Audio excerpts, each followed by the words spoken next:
হরে কৃষ্ণ কৃষ্ণ কৃষ্ণ হরে হরে, হরে Ram Ram Ram Hare Hare. Jhuma blogs চ্যানেলের নতুন পর্বে আপনাদের সবাইকে স্বাগত জানাচ্ছি। বন্ধুরা কেমন আছেন? আশা করি সুস্থ আছেন, ভালো আছেন। ভগবান শ্রী হরি বিষ্ণুর কৃপা পেতে অবশ্যই কমেন্ট বক্সে লিখুন জয় শ্রী কৃষ্ণ। এই পর্বের বিষয় হলো বৈশাখ মাসের কৃষ্ণপক্ষের একাদশী বরুথুনি একাদশীর পূর্ণাঙ্গ সময়সূচি, একাদশী তিথি কখন লাগবে ও কখন ছাড়বে, একাদশীর ব্রত পালনের সময় 2024 সালের।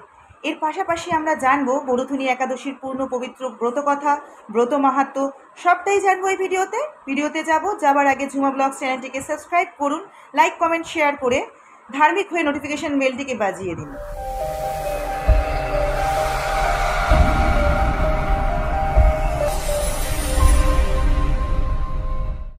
বরুথুনি একাদশীর পূর্ণ পবিত্র ব্রতকথা, ব্রত মাহাত্ম্য, বৈশাখ মাসের কৃষ্ণপক্ষিয়া বরুথুনি একাদশী ব্রত মাহাত্ম্য ভবিষ্যত্তর পুরাণে যুধিষ্ঠির শ্রীকৃষ্ণ সংবাদে বর্ণনা করা হয়েছে।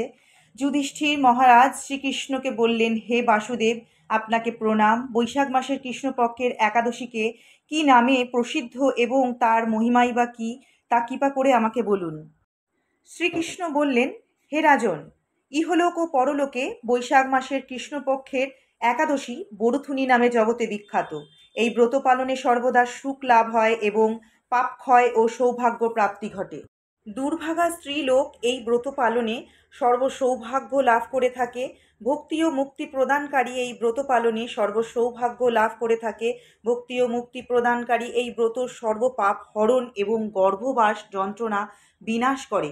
এই ব্রত প্রভাবে মানধাতা, ধুন্ধুমার আদি রাজারা দিব্যবাস লাভ করে থাকে। এমনকি মহাদেব শিবও এই ব্রত পালন করেছিলেন, 10,000 বৎসর পালন করেছিলেন।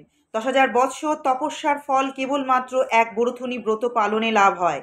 যে শ্রদ্ধাবান ব্যক্তি এই ব্রত পালন করেন তিনি ইহলোক ও পরলোক সমস্ত প্রকার বঞ্চিত ফল লাভ করেন। নৃপশ্রেষ্ঠ অশ্বদান অপেক্ষা গজদান শ্রেষ্ঠ। গজদান থেকে ভূমিদান, তা থেকে তিলদান, তিলদান থেকে স্বর্ণদান এবং তা অপেক্ষায়ও অন্নদান শ্রেষ্ঠ। অন্নদানের মতো শ্রেষ্ঠ দান আর নেই। পিতৃলোক, দেবলোক ও মানুষেরা অন্নদানেই প্রদীপ্ত হন। পণ্ডিতেরা কন্যাদানকে অন্নদানের সমান বলে থাকেন। স্বয়ং ভগবান গোদানকে অন্নদানের সমান বলেছেন। আবার এই সমস্ত প্রকার দান থেকেও বিদ্যাদান শ্রেষ্ঠ, কিন্তু এই বরুথুনি ব্রত পালনে সেই বিদ্যাদানের সমান ফল লাভ হয়ে থাকে।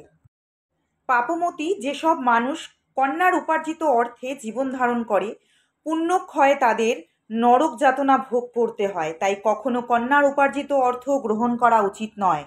যে ব্যক্তি বিভিন্ন স্বর্ণ অলঙ্কার সহ কন্যার দান করেন তার পুণ্যের হিসাব স্বয়ং চিত্রগুপ্ত করতে অসমর্থন হন, কিন্তু বরুথুনি ব্রত পালনকারী কন্যার দান থেকেও বেশি ফল লাভ করে থাকেন। ব্রতকারী ব্যক্তি দশমীর দিনে কাঁসার পাত্রে ভোজন, মাংস, মসুর ডাল, ছোলা, শাক, মধু, অন্যের প্রদত্ত অন্নগ্রহণ, 2 বার আহার ও মৈথুন পরিত্যাগ করবে। দ্রুত ক্রিয়া, নেশাজাতীয় দ্রব্য, দিবানিদ্রা, পরনিন্দা, পরচর্চা, প্রতারণা, চুরি, হিংসা, মৈথুন, ক্রোধ ও মিথ্যা বাক্য একাদশীর দিন বর্জনীয়। কাঁসার পাত্রে ভোজন, মাংস, মুসুর, মধু, তেল, মিথ্যা ভাষণ, ব্যায়াম, 2 বার আহার ও মৈথুন এই সব দ্বাদশীর দিনে পরিত্যক্ত। রাজন, এই বিধি অনুসারে বরুথুনি ব্রত পালনে সকল প্রকার পাপের বিনাশ এবং অক্ষয় গতি লাভ হয়। যিনি হরিবাসের রাত্রি জাগরণ করে ভগবান জনার্দনের পূজা করেন তিনি সর্বপাপ মুক্ত হয়ে পরগতি লাভ করেন। তাই সূর্যপুত্র যমরাজের যাতনা থেকে পরিত্রাণের পরম যত্নে এই একাদশী ব্রত পালন করা কর্তব্য।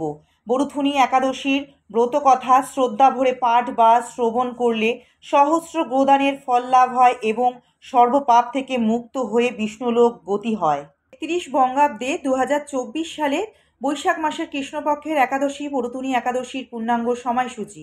একাদশী তিথি শুরু হবে 3রা মে 2024, 20 বৈশাখ 1431 শুক্রবার রাত 8টা 18 মিনিটের পর থেকে। তিথি সমাপ্ত হবে 4ঠা মে 2024, 21 বৈশাখ 1431 শনিবার সন্ধ্যা 5টা 51 মিনিটে।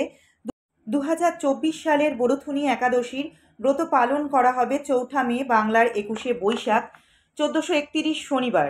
বরুথুনি একাদশীর পারণ হবে 5ই মে 22 বৈশাখ 1431 রবিবার। সকাল 5:30 পর থেকে 9:25 মধ্যে ব্রত পালন হবে। ঝুমা ব্লগস চ্যানেলটির সাথে থাকার জন্য অনেক অনেক ধন্যবাদ।